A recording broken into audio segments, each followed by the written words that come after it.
So now we continue with the question that how do these condition factors arise? How are they produced? So we can start with the production of forms as the modes of origination of material phenomena, like with what we are very familiar with in our daily life, different things, different kinds of materials. According to Sarvastivada, the origination of material would be correlated to co-arising.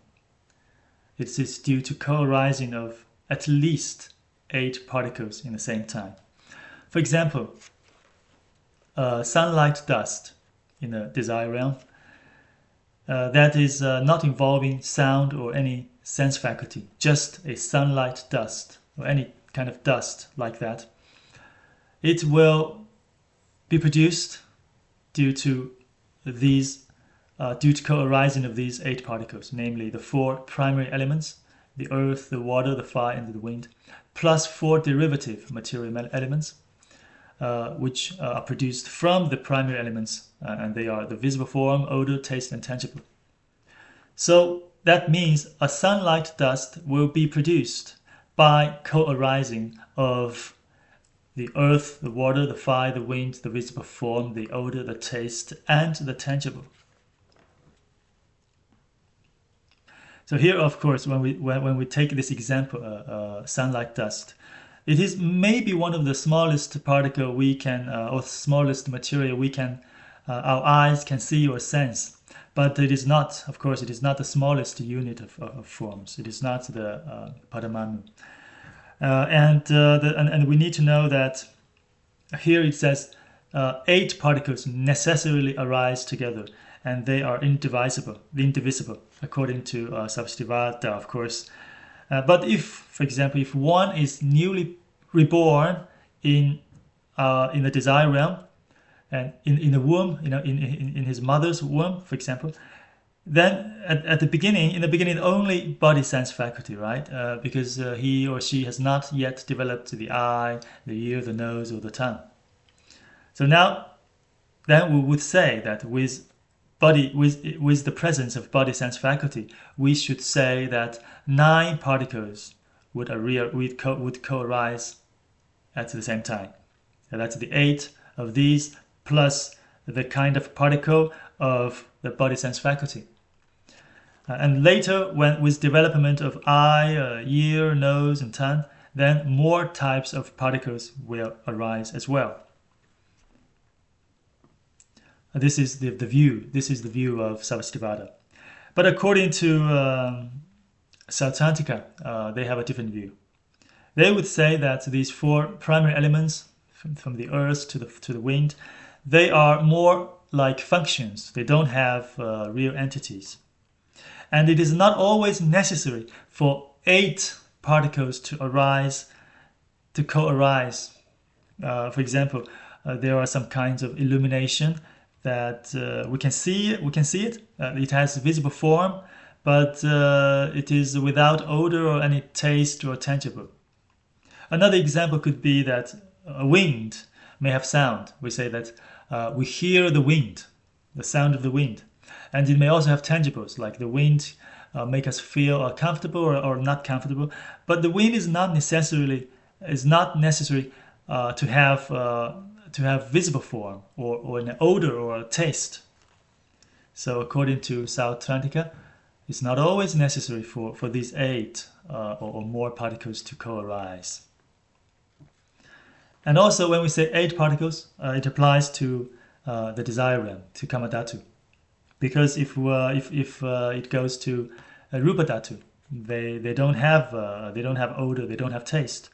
So then the Sarvastivada would say that in the form realm, at least 6 particles will arise simultaneously for the production of material. Okay, this is about the production of forms. Next we shall take closer looks on the mind and mental events, and that is a huge family. But it is always good to keep in mind about the principle, and the principle is that the mind and mental events necessarily arise together or simultaneously. In the next lecture, we will talk about different causes and conditions and so on. These are coexistent or associated causes. That's why they arise together or simultaneously. So as I said, this is a very big family. There are 46 mental events in 6 categories. So we have 10 generally permeating mental factors, from sensation to concentration. We have 10 good permeating mental factors, from faith to diligence. We have 6 defiled permeating mental factors, from ignorance to restlessness, and 2 bad permeating mental factors, the non-modesty and shamelessness. We have 10 permeating mental factors with small defilement, from anger to harmfulness, and we also have 8 indeterminate mental factors, from vitakka to doubt. Basically, when we say mental factors or mental events, we mean that what we really mean is that they describe various mental atmospheres that will co-arise upon certain mind or mental status. For example, if someone is in a good mind, like with faith towards the 3 treasures, or maybe in a contaminated mind, like being angry towards other people or jealous and so on, then corresponding mental factors will arise together with that faith or anger or jealousy and so on. Here is a question. As you can see in the indeterminate mental factors, you may ask why greed, hostility, pride, and doubt, they are not included in those determinate mental factors, but rather they are categorized as indeterminate mental factors. And a quick answer for that is that these are not determinately arising, but only upon certain conditions. So even with a same object, for example, upon a person, even with the same object, sometimes greed will arise and sometimes hostility. So that's why they are not classified as determinate mental factors. It's unlike other mental factors that they will determinately arise as once they are exposed in a certain atmosphere. And another question is, what about the vitakka, vichara, and the regret and the sleepiness? What about these 4? Well, they are not determinately good or bad or non-defined. So from this perspective, we say and they're not always associated with certain atmospheres. They arise merely upon current conditions. So they are also classified as indeterminate mental factors.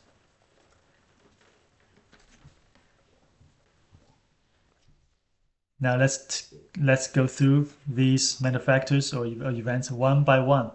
The first category is the generally permeating mental factors. We have 10. The word generally permeating means actually these 10 would associate and arise with all kinds of mind or mental events. They are everywhere. They happen every day with all of us. The first one is sensation. That we already know, as we have already learned the aggregate of sensations, the threefold, pleasant or painful or neutral. And conception as well. We have also the aggregate conception that seizes the images like male, female, and so on from the objects. They both of these 2 belong to the 5 aggregates. And the third one is volition. that which reflects with the object and is the action of the mind. This one we have to pay attention to, because it is this volition as an action as well that triggers or produces all our bodily and vocal actions.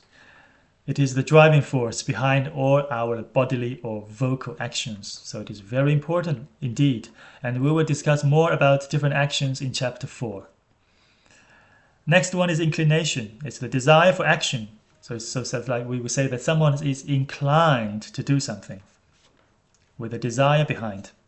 Next is contact.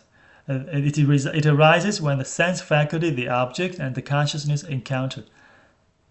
And after this, sensations, like pleasant or painful or neutral sensations, will be produced after this contact. And the next is discernment. It's investigation of the dhammas. Well, recall that we have two cessations. One is due to discernment, and the other is not due to discernment. Here is the discernment. The next is memory. Sometimes it is similar to the meaning of the mindfulness, but it's not always the same. And it is more about the ability of not forgetting the object, not forgetting something, not forgetting previous things that have happened. And this ability, of course, it can be trained. Next one is attention. It's to bend or apply one's mind towards one particular object. And after this attention, after you pay attention to something, and you start to want that object, and then it is inclination. And next is conviction. It's actually a kind of approval of the characteristics or merits of the object. It can relate to good or bad, or it can be good, it can be right or erroneous. It's just approval. For example, for a Buddhist practitioner, after some reflection of the Dhamma, he might feel like that. He might feel that, okay, it must be like this. It can't be other ways, and that is conviction. But conviction can also apply to some outsiders, like when they think that they should follow dogs or chicken or cows to perform some ascetic practices in order to be reborn in the heaven, then they will also be like, it must be like that. And that is also conviction. It is approval of the characteristics on the merit or the merit of the things, of the object, right or erroneous. And the final one, the last one of the generally permeating manufactors is concentration. The Sanskrit is samadhi. It is one-pointedness of the uninterrupted mind towards an object. Well, according to Mahayana, these 10 generally permeating manufactors, only 5 of them are generally permeating, not the other 5.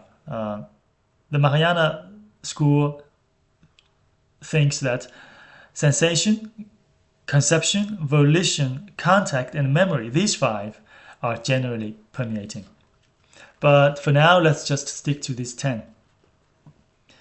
And according to Savastivada, because we might wonder, how is it possible to have these 10 at the same time in a single thought, in a single moment? Well, according to Savastivada, sometimes it is difficult to tell these 10 in a single thought or a single moment of one's mind. It doesn't mean they don't exist. And then they have a metaphor. For example, those herbs-based traditional medicine, especially the traditional Chinese or Tibetan medicine, with a lot of herbs, and they boil it together, right? It tastes just bitter, but that taste comes from many components indeed. You may not be able to tell those different components, but there are many components mixed together. So Savastivada, so it says it's quite similar to these generally permeating manufactures. They are there, just we are not always able to detect them. We're not able to always able to tell the existence or the presence of each of them. We should also say a little bit more about concentration, this samadhi. Because concentration or samadhi could be either shallow or a medium, or it can be very deep. A shallow concentration could be, for example, our daily focus when we concentrate in our job or something. It can also be very deep. For example, we have this Vajrapama samadhi. That is, in a way, that is the highest. That is the highest samadhi one can ever achieve in order to abandon the final defilement in the three realms, in order to be a perfection, in order to be a perfected being. So concentration could be shallow or deep. And it can also associate with good or bad or non-defined mental events. So it's not necessarily the samapatis as we will discuss in chapter 8. But we'll come to that. For now, it is good enough to remember that concentration is a generally permeating mental factor, and it is everywhere. And for ordinary beings, we also have this concentration. Like when we focus on our work, when we listen to the Dharma and reflect and so on. The next question would be that will co-arising, well actually this is actually related to a kind of fear. Some people, they wonder, will co-arising of so many mental factors lead to a sentient being with multiple continuum, or will one being becomes many beings? And the answer for that is no. Because there is always one mind only. There is always one consciousness only. It's like a king. So one sentient being has only one mind or consciousness. Well, at the same time, multiple mental factors can arise together with the mind, with the king. There's like ministers or followers of the king. So that is not a problem. The next category is good permeating mental factors. We have 10 as well. The first one is faith. That's clarification of the mind from defilements. A defilement like, would that be? Is it so? A kind of doubt. So faith is adherence to Buddha's teachings. It counteracts doubt. These 10, I forgot to say that these 10 good permeating mental factors means that they associate and arise simultaneously with all good minds or mental events. And the first one, the faith, it is actually a basis for cultivation, for cultivating good factors. Because how can you start to cultivate? How can you start to practice Dharma while you actually don't believe them? Okay, the next is heedfulness. Heedfulness is someone that always observe one's own body, speech, and mind, abstaining from evil and cultivating good. And it cherishes virtue, that which is the function of diligence. If one is diligent, one will definitely cherish the virtues and start to cultivate the good and away from the evil. And about the diligence, we'll talk about it very soon. It is also one of the good permeating mental factor. The third one is pliancy, that through which the mind is clever and light or apt, or it is a prerequisite for samadhi. This pliancy, according to Subsiddhivada, if associated with our I-2 body consciousnesses, then it is bodily pliancy. If associated with our mental consciousness, then it is the mental pliancy. Actually, the Chinese words for pliancy, qing, an, these two words, I kind of like them because qing means light or apt, and an means calm. It clearly tells the meaning as a combination of meanings. And we definitely need this pliancy if we want to cultivate meditations. The next one is equanimity. It's not influenced by torpor or restlessness, which is in a way similar to pliancy, but the focus is here. The focus of, or the key point of equanimity is that one maintains mental balance and evenness.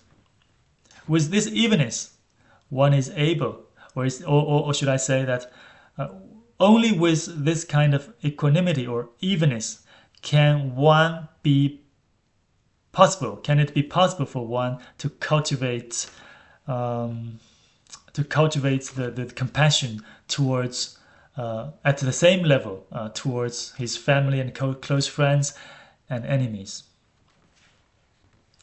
Next is modesty. It's a deep respect towards virtue and the virtuous. And shame is fear of evil deeds or correcting evil with discipline, like fearing censure from others. These two, according to Mahayana Abhidhamma, if it is more towards oneself or towards the supramundane factors, then it is modesty. If it is towards others, more outwards, or if it is against the mundane factors, then it is shame. So it's just a different explanation. The next two, non-greed and non-hostility. So it's freedom from attachment or from hostility. But pay attention to the prefix non. Non here is not the same as without, but anti. It means anti. It's like antidote, a counteract. Otherwise, if it's just without, we say that the stones, they also without attachment or hostility. So it is a subjectively counteracting to the defilements, to attachment or hostility. Also, similarly, the next one, harmfulness, is not causing injury to living beings. It is an antidote to harmfulness. So it is not just without harm. And the last one is diligence.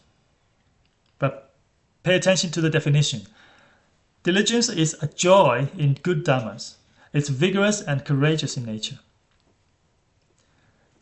So we know that if one cultivates, or if one, for example, in our daily life, we work really hard. We say someone works really hard.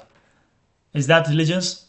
Well, in our daily words, maybe we say he's diligent. But this is not necessarily the diligence as we talk about here in Buddhism, because it has to be some joy in good dhammas. Otherwise, it's not.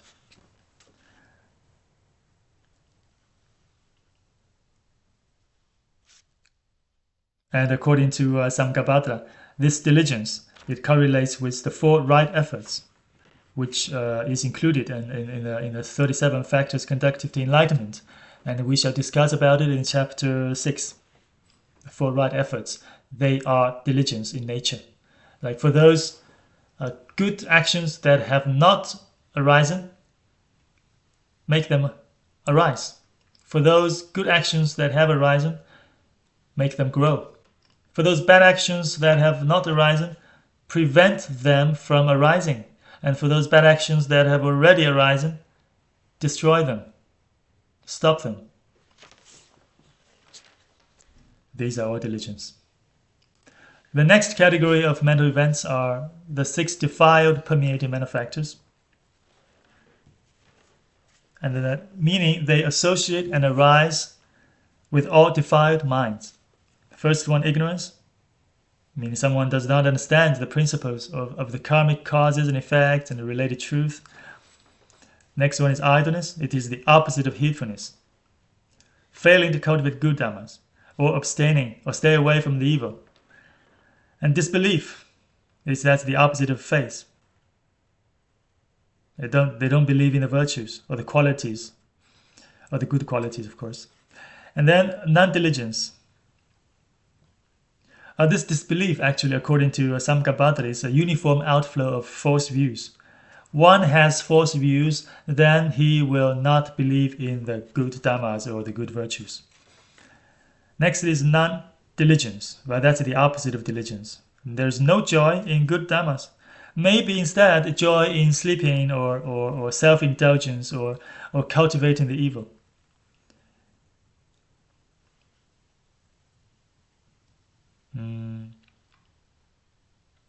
Yeah, and then torpor. The next one is torpor. It's heaviness of body and mind, mental dullness or lack of clarity. According to Vasubandhu, he asked the question, for why do we mention this heaviness of body while torpor is actually a mental event? And the answer to that is just like the bodily sensations. So it is also okay to mention a bodily torpor when it associates with I-2 body consciousnesses.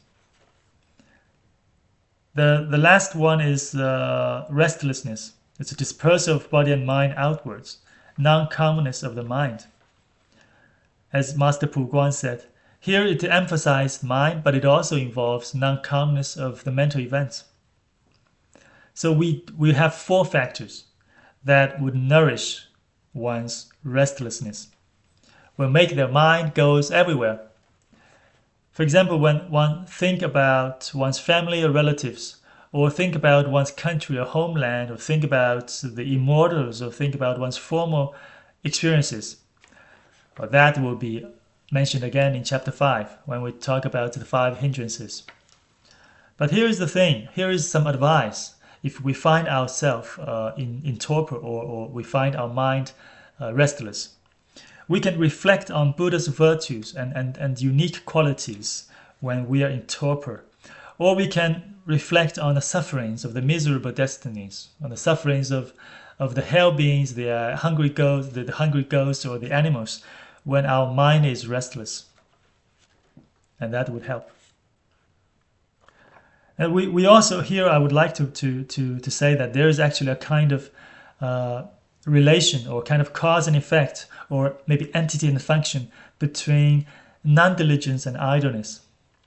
If we do not have a joy in good dhammas, that is non-diligence, and then we will fail to cultivate them, that is idleness. And similarly, in the good permeating factors, if we have joy in good dhammas, that is diligence, then we will be able to start cultivating the good dhammas and cherish the good virtues, which is the heedfulness. So there is some this kind of relation in between the 2 words. Next category is the bad permeating mental factors, and we have 2. These 2 mental factors are the opposite of modesty and shame, as in the good permeating factors, and they associate and arise with all bad minds or mental events.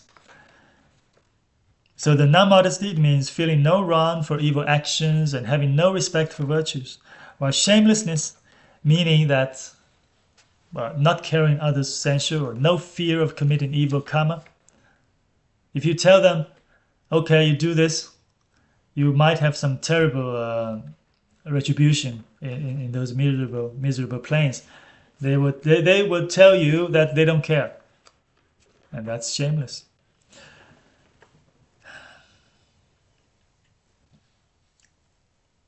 And now let's. I also would like to share that the 6 defiled permeating mental factors, as we shared earlier, from ignorance to restlessness, these associate with all defiled minds, including bad or maybe obscure, non-defined factors. But these 2 bad permeating mental factors, they associate only with all bad mind or mental events, not the obscure, non-defined. So if we, for example, blame someone, we say that they are non-modest.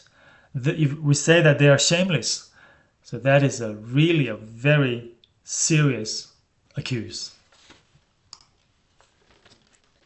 The next category is permeating mental factors with small defilements. Here, small defilements means that they are of restrictive scope. They arise individually. They don't arise at the same time with the same category of defiled mental factors. So that's why they're categorized as mental factors with small defilements. So the first one is anger, where someone is annoyed and irritated upon encountering an object or when something happened. It's not lasting. It's like a match flame. It it it's on fire and then it's gone for a few seconds. So it's usually outbursting. You can see it. You can see it when someone is angry. It's not like hatred, the second one. Hatred is generating ill will after anger. It will last, like the smoldering of charcoal. So hatred is more inside. It's not easily to tell that someone has a hatred, but a hatred can last for days, for years, and maybe generations. And then that next one is craftiness. It's a kind of cunning rooted in mental crookedness. And so we say, that's what we say. Someone, that guy is cunning, that guy is foxy. That's craftiness. And jealousy, well, we all know what that is. But by definition it is unable to endure others' success or perfection, especially when when other people have merits, have reputation, have respect from other people, and have a lot of fortune and so on. And then they cannot endure it. They actually hope those people lose those merits or fame or reputation or respect, fortune, whatever. That is jealousy. Next one is stubbornness. So clinging to wrongdoing, unwilling to accept good advices. Well, I am sure we know what that means, especially when we want to share some good advice, but people might say that they don't accept it. They would stick to their own, even it is obviously some wrongdoing or wrong views and so on. That is stubborn. And concealment is concealing one's faults or misdeeds. And we should ask why. Why people conceal their faults or misdeeds? Most of the time they are just afraid. They're afraid that other people get to know their secrets, and then they will lose the reputation, they will lose the respect and so on. So they have this concealment. Next, stinginess. Stinginess is a state of mind opposed to generosity. One is not generous. And it can come when it comes to, for example, fortune or dharma or fearlessness. For example, if you ask me a question and I do know the answer, but I don't want to share with you, I would say to myself that this is a very good dharma. Why should I share it with you? Why should I do that? I should just keep it myself for the good of myself. Okay, that is stinginess.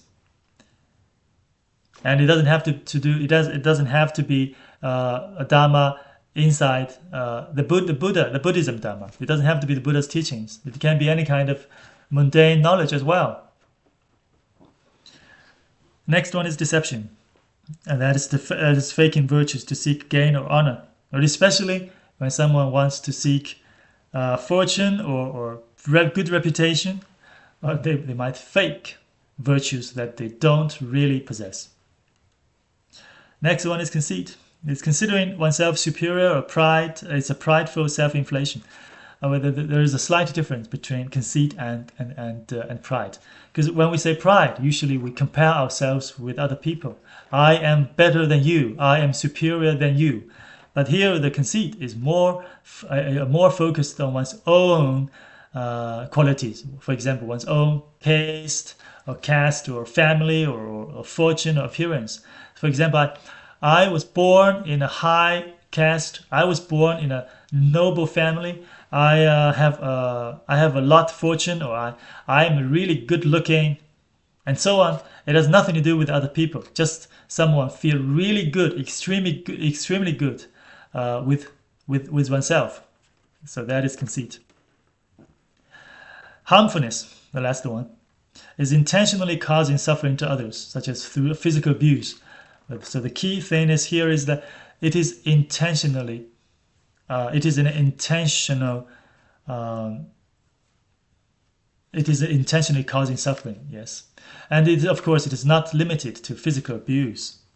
And when we say intentionally, it means actually this person is obviously in lack of sympathy or compassion.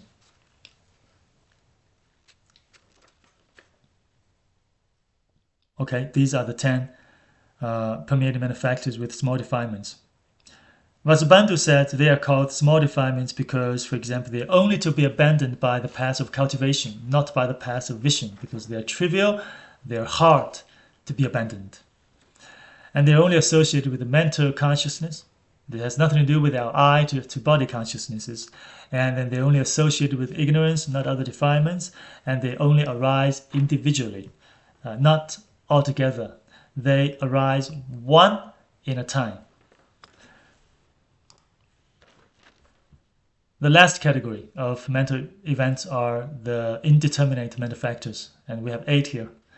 Vitaka and Vichara. These two we have explained in chapter 1.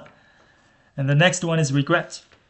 About regret, we also mentioned it earlier. It could be good, it could be bad. Most of the time we regret on something that we have done. But according to Vasubandhu, which I do agree, that regret can also apply to things that we haven't done. For example, I should have killed the animal that I saw yesterday. That's of course a bad regret. Or I should have helped the Sangha with their relocation last summer. That is a good regret. If according to Mahavibhasha, there are 4 types of regret. Like we have good regret upon bad behaviors. For example, an ordained monk and a bhikshu regrets on a broken discipline. He should not have broken it. He should not have, he should not regret. He should not break the discipline. So he regrets. The second one is a bad regret upon good behaviors. For example, a man regrets on an offering to Sangha. He thought that he should not have offered to the Sangha. That is a bad regret. And then there could be good regret upon good behaviors. For example, a man regrets on too little offering to the Sangha or to people in need. He thinks that I should have offered more. That is good. And then the last one is bad regret upon bad behaviors. For example, a butcher. He regrets on too few killings. And he thinks that I should have killed more animals today. That's bad behaviors and bad regrets.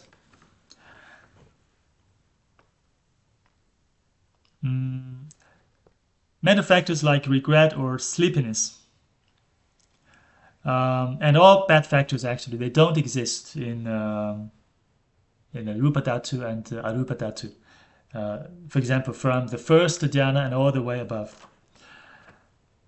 By saying this, I would like to the meaning or the purpose for saying this is that actually in sometimes we can meet some people. They claim that they can abide in meditations. They claim they possess some supernormal knowledges. For example, the divine ears, the divine eyes, and so on. Then we have a way to observe them, to know if that is true or not. Because for people who can really obtain meditations, can reside in jhanas, for example, and based on which they can develop the supernormal knowledges, they will no longer have those very coarse defilements like regret. They have already got rid of the attachment to sleep or attachment to food, and so on. So that gives us a way or an idea to observe this kind of people.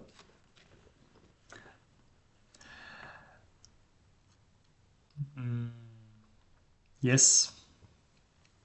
So for now we have gone through these 6 categories of mental events, and that is for this lecture. And we have some exercises for this lecture too. For this lecture, for this lecture 4, these exercises would be good to help you understand them maybe a little bit more. Yeah, that's for now. Next lecture would be lecture 5, and then we continue with chapter 2 about the faculties. We will talk about, for example, the dissociated factors, and we will also talk about different causes, effects, and conditions.